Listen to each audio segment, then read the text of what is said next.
oras sa trabaho, minimum ang sweldo. Pa-smile kahit may galit sa loob.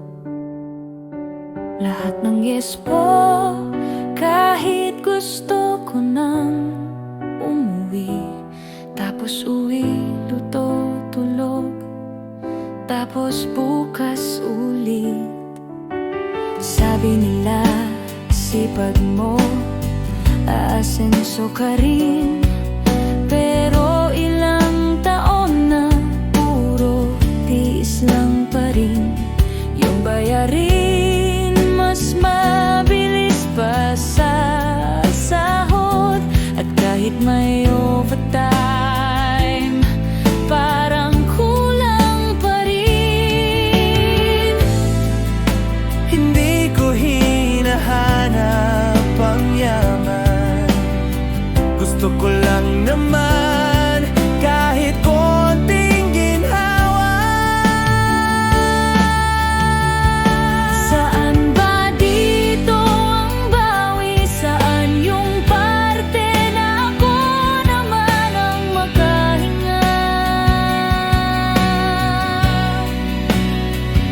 Saan ba dito yung araw na hindi ako gutom, hindi ako takot?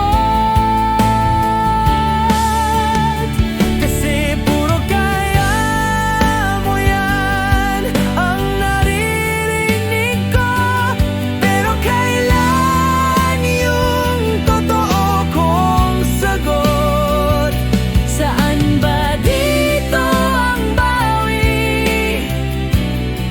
O wala talagang gantimpala sa mga tulad ko?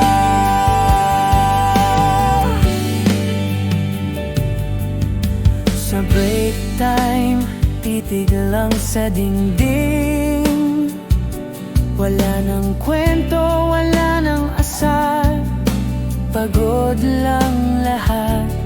Nagbibilang ng petsa para sa sahod.